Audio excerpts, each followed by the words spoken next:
دو شخص ہیں جن کے بارے میں کہا گیا کہ یہ نہ ہوتے تو پھر اسلام نہ ہوتا. پہلا ابو بکر. ابو ہریرہ رضی اللہ عنہ کہا لولا استخلف ابو بکر لما عبد اللہ. پھر 250 سال کے بعد لولا احمد بن حنبل لما عبد اللہ. جب اللہ کے نبی کا انتقال ہوا اور ایک سناٹا اور ایک شور و غل اور کچھ دیوانوں کی طرح کچھ بے سود اور ابو بکر عوالی گئے ہوئے تھے رضی اللہ عنہ. وہاں ان کی دوسری بیگم تھی.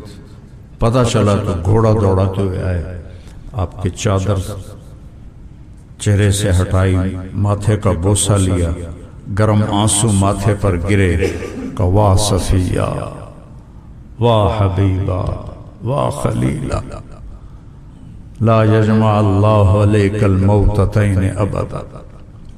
اور اس کے بعد مسجد میں داخل ہوئے تو ایک شور و غل تھا. عمر رضی اللہ عنہ نے تلوار اٹھائی ہوئی تھی. جو کہے گا رسول اللہ فوت ہو گیا میں اس کی گردن اڑا دوں گا. وہ زندہ ہیں, اللہ کے پاس گئے ہیں, واپس آئیں گے جیسے موسیٰ علیہ السلام طور سے واپس آئے تھے.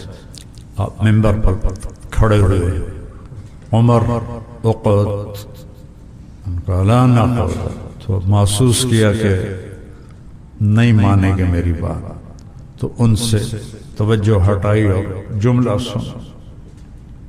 یا ایھا الناس من کان یعبد محمدا فإن محمدا قد مات ومن کان یعبد اللہ فإن اللہ حی لا یموت وما محمد الا رسول قد خلت من قبله الرسل افإن مات او قتل انقلبتم على اعقابكم ومن ينقلب على عقبيه فلن يضر الله شيئا وسيجزي الله الشاكرين. عمر رضی اللہ عنہ فرماتے ہیں کہ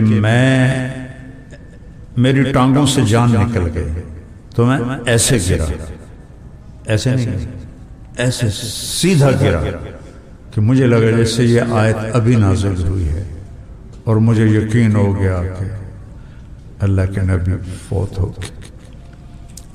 اور اس کے بعد خلیفہ لولا استخلف ابو بکر. عمر رضی اللہ تعالیٰ عنہ فرمایا کرتے تھے کہ کبھی ابو بکر مجھے ایک رات اپنی دے دے اور ایک دن دے دے اور میری ساری زندگی لے لے تو میرے لیے سودا گھاٹے کا نہیں ہے. کون سی رات؟ 27 صفر کی رات, غار ثور کی رات, جب آپ اللہ کے نبی کے ساتھ چلے, کبھی آگے چلتے کبھی پیچھے چلتے, کبھی آگے چلتے کبھی پیچھے چلتے, اور اللہ کے نبی پنجوں پہ چل رہے تھے کہ کھوجی پیچھے نہ آ جائے. ابو بکر ماں بکا, کبھی آگے ہو کبھی پیچھے کو, یا رسول اللہ اخاف الطلب فامشی خلفک, ڈر لگتا ہے کہ کوئی پیچھے سے نہ آ جائے تو میں آپ کے پیچھے چلتا ہوں. اخاف الرصد فامشی امامہ, ڈر لگتا ہے آگے کوئی چھپا ہوا نہ بیٹھا ہو تو میں آپ کے آگے چلتا ہوں. اور وہاں پہنچتے پہنچتے آپ کی ساری انگلیاں زخمی ہو گئی پنجوں پہ چلتے ہوئے.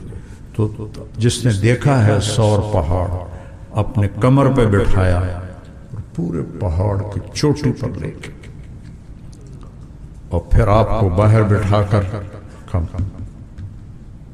آپ یا رسول اللہ محل اندر اندھیرا, ٹٹول ٹٹول کے پتھروں سے سوراخ بند کی, سوراخ زیادہ تھے, پگڑی اتاری, سوراخ بند کی, پھر سوراخ زیادہ تھے, کرتا اتارا, کرتا پھاڑ کے سوراخ بند کی, ایک باقی رہ گیا جس میں سانپ تھا, اس کے اوپر اپنی ایڑی رکھ دی, کہا یا رسول اللہ آئیے.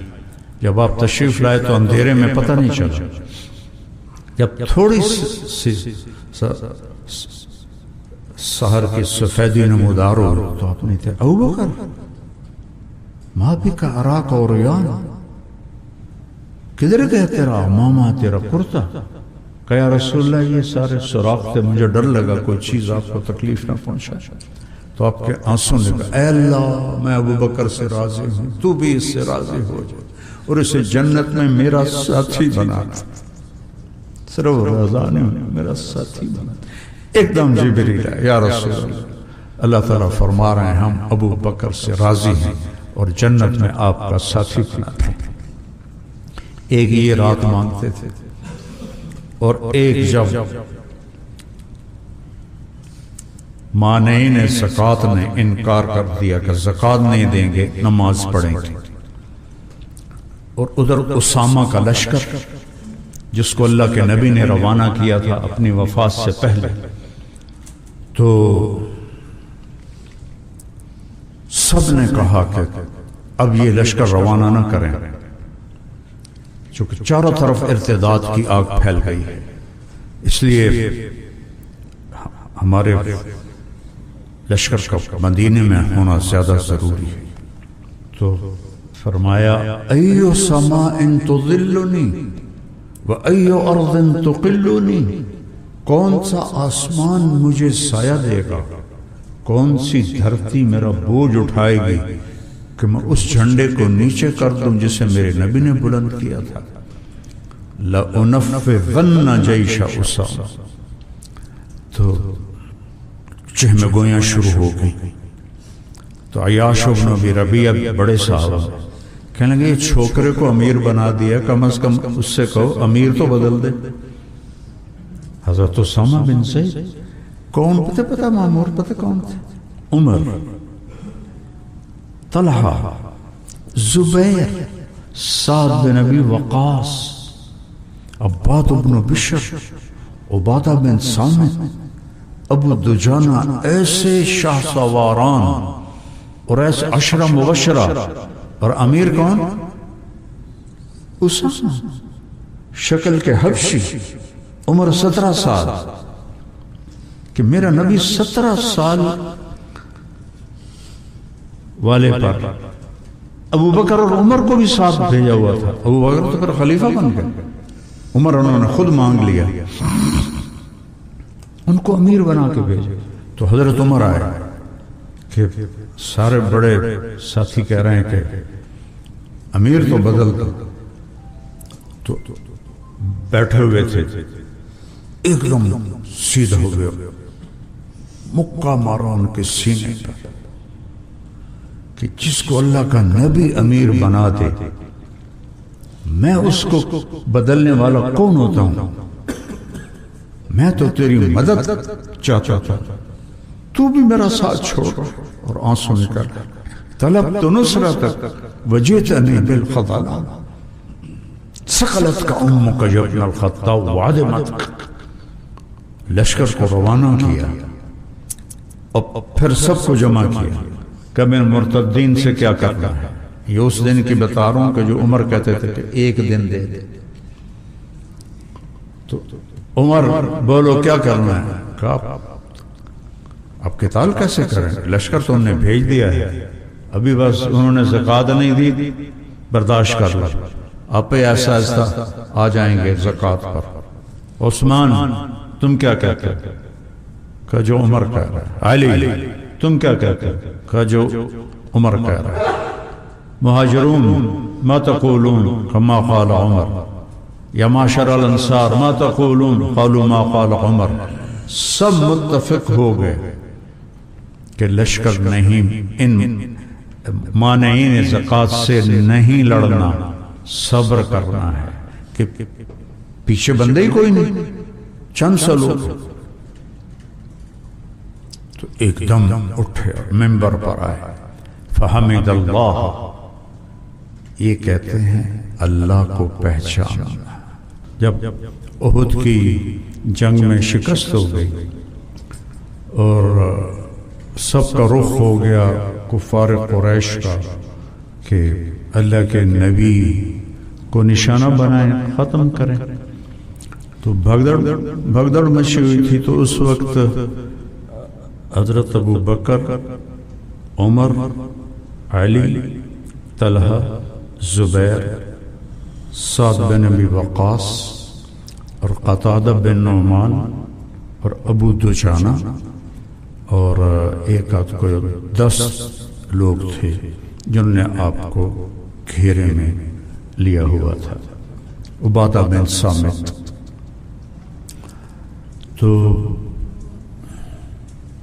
جتنے حملے ہو رہے تھے یہ 10 لوگ ان کے سامنے سینہ سپر تھے، اور تیر آ رہے تھے تو حضرت طلحہ رضی اللہ عنہ اپنے ہاتھ پر ان کو روکتے رہے، یہاں تک کہ یہ ہاتھ آپ کا ساری زندگی کے لیے شل ہو گیا، مشلول ہو گیا۔ ایسی ایک بات یاد آ گئی، جب حضرت علی رضی اللہ تعالیٰ عنہ کی بیعت ہونے لگی تو سب سے پہلے حضرت طلحہ نے بیعت کی، تو مشلول ہاتھ تو ایک بدو کھڑا تھا، کہنے لگا یہ خلافت نہیں چلے گی، ان ھذا الامر لا یتم، اس نے وہ مشلول ہاتھ سے فال لی، ان ھذا الامر لا یتم۔ وہ ایسا ہی ہوا، ساری زندگی حضرت علی رضی اللہ تعالیٰ عنہ کی لڑتے ہی گزر گئی، دکھوں میں گزر گئی، داڑھی پکڑ کے کہتے تو کب رنگین ہوگی۔ جب وہ ایک دفعہ بیمار ہوئے تو کہا یا رسول اللہ لگتا ہے میرا وقت آ گیا، کہا نہیں، اس سے یہ رنگین ہوگی تو تیری موت ہوگی، اس لیے پھر وہ کہتے تھے تو کب رنگین ہوگی، تو وہ شل ہو گیا ان کا ہاتھ سارا۔ اور پھر قتادہ بن نعمان رضی اللہ تعالیٰ عنہ نے زرہ پہنی تھی، وہ آگے ہو گئے، تو تیر ان کو لگ رہے تھے، زرہ پر تو اثر انداز نہیں ہو رہے تھے، لیکن ایک تیر آنکھ میں جا رہا، تو آنکھیں تو بند نہیں ہوتی، اتنا سوراخ ہوتا ہے، اندر چلا، ایک دم خون سے چہرہ رنگین ہو گیا، وہ ایسے اللہ کے نبی کی طرف چہرہ کیا اور رونے لگے، یا رسول اللہ میری آنکھ چلی۔ تو آپ نے فرمایا کیا چاہتے ہو، آنکھ چاہیے یا جنت چاہیے؟ کہا جی دونوں ہی چاہیے۔ اور کہا میری نئی نئی شادی ہوئی ہے تو میری بیوی کو میں بہت برا لگوں گا اگر میری آنکھ نہیں ہوگی۔ تو یہ پتہ نہیں کہاں سے یاد آ گئی چیزیں آپ کی برکت سے، تو آپ بہت مسکرائے، آپ نے تیر نکالا اور اس کے جو تھا وہ لوہے کا پھالا، اس پر وہ سارا قیمہ بنا تھا، اپنے اس کو اتار کے رکھا اپنی ہتھیلی پر، اور پھر اس کو یوں اٹھایا اور ان کی آنکھ میں رکھ کر اس پر اپنا ہاتھ رکھا کہ اللہم اجعلھا احسن عینی، اور یوں ہاتھ کیا تو اس سے زیادہ چمکدار اور خوبصورت تھی۔ تو سعد بن ابی وقاص رضی اللہ عنہ کے بھائی عتبہ نے تھوڑا سا پیچھے سے پتھر پھینکا، تو صحابہ کی نظریں تھی تلواروں پر، نیزوں پر، تو پتھر کی طرف کسی کا دھیان نہیں تھا، تو وہ ان کے سنبھلنے سے پہلے ہی ان کو جا کے سیدھا یہاں لگا اللہ کے نبی کی، تو آپ بے ہوش ہوئے اور پیچھے گر گئے، یہاں چوٹ لگی، تو اس سے یوں لگا جیسے آپ کی وفات ہو۔ تو یہ حضرات رونے لگے، تھوڑی دیر کے بعد آپ کو ہوش آ گیا، سب نے کہا یا رسول اللہ ادعو علیہ، اب تو ان کے لیے بد دعا فرمائیں۔ تو آپ نے کہا اللہم اغفر لقومی فإنہم لا یعلمون۔ سبحان اللہ، کیا میرے نبی کا ظرف ہے، کہتے ہیں ہم علماء انبیاء کے وارث ہیں، اس وراثت میں سب سے پہلے تو یہ ایسی اخلاق ہیں جو اصل وراثت ہے۔ تو پھر حضرت طلحہ نے آپ کو اٹھایا اور دوڑ لگا دی.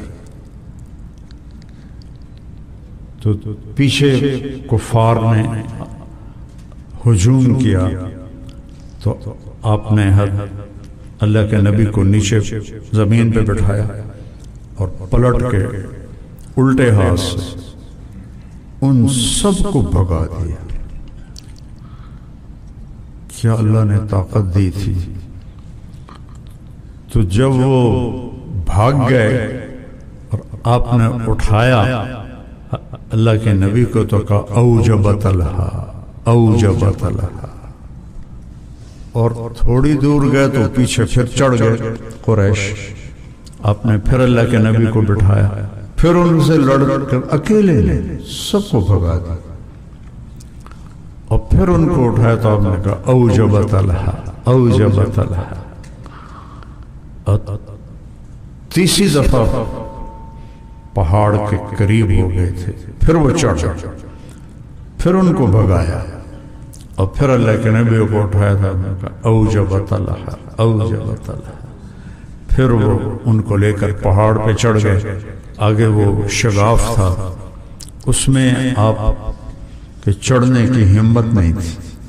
تو پھر حضرت طلحہ نے آپ کو اپنی پیٹھ پہ بٹھا کر اوپر اٹھے, اور تو آپ کے ہاتھ اندر پہنچ گئے اس غار کے. پھر آپ نے اس کے سہارے سے اندر تشریف لے گئے.